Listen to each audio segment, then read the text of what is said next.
सब तो मिलजुल कर के लड़े थे, लेकिन नतीजा क्या निकला था?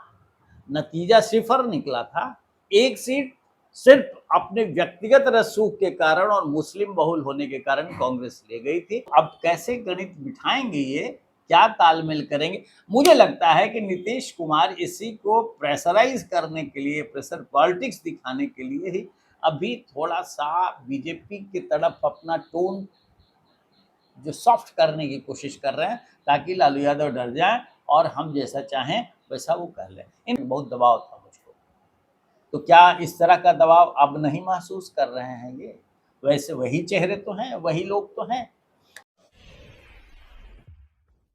तो देखिए, बिहार की राजनीति का घटनाक्रम बहुत तेजी से बदल रहा है और कुछ घटनाक्रमों से जुड़े जो सवाल हैं उस पर बात करेंगे। हमारे साथ बिहार के जाने माने पत्रकार, बहुत वरिष्ठ पत्रकार प्रियरंजन भारती सर हैं और सर से कई सवालों के जवाब तलाशने की कोशिश करेंगे।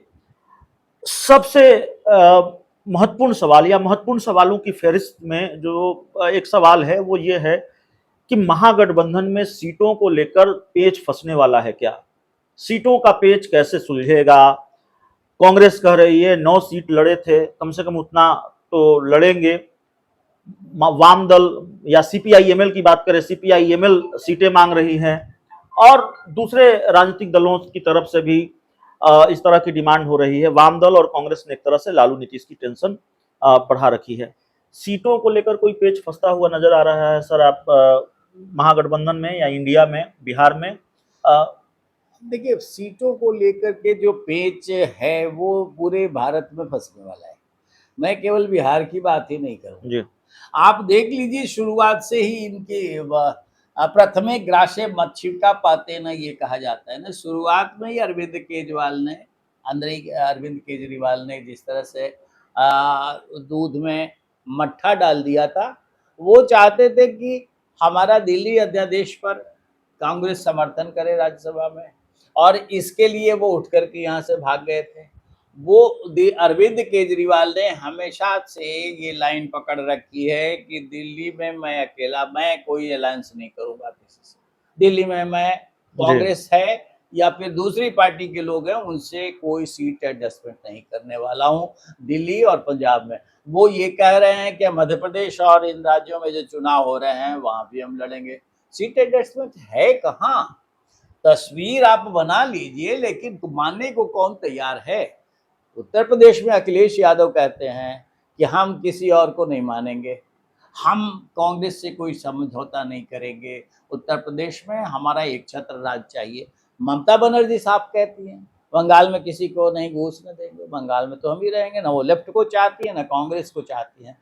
बिहार में आप खिचड़ी पका ले सकते हैं, IIDIA के नाम पर जो भी आप खिचड़ी पका लें कि 4 उसे दे दो, 5 उसे दे दो, 10 उसे दे दो, लेकिन ये नतीजा क्या निकलने वाला है इसमें? पिछले लोकसभा चुनाव को अगर अभिषेक आप याद करें तो जी। सब तो मिलजुल करके लड़े थे, लेकिन नतीजा क्या निकला था? नतीजा सिफर निकला था। एक सीट सिर्फ अपने व्यक्तिगत रसूख के कारण और मुस्लिम बहुल होने के कारण कांग्रेस ले गई थी किशनगंज की, बाकी सब स्वाहा हो गई थी। वो क्यों? मोदी का एक इतना बड़ा कलेवर है, इतना बड़ा कद है, उसके नाम पर जनता, मैं झंझारपुर की वीडियो देख रहा था, लोग किसी चैनल पे, कि जी। लोग मोदी को सुनने आए थे। मोदी मोदी जी आ रहे हैं ऐसा लोगों के मन में विश्वास था, लेकिन ये देखे तो अमित शाह को नहीं पहचानते थे, मोदी जी के नाम पर आए।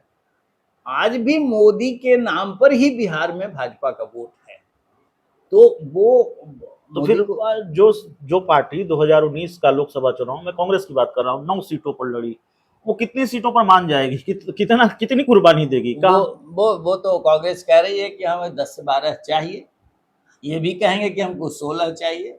लालू यादव कह रहे हैं कि हमें 20, हम 20 पर से कम पर समझौता नहीं करने वाले हैं। लेफ्ट कहेगा कि हमें 8 चाहिए कम से कम।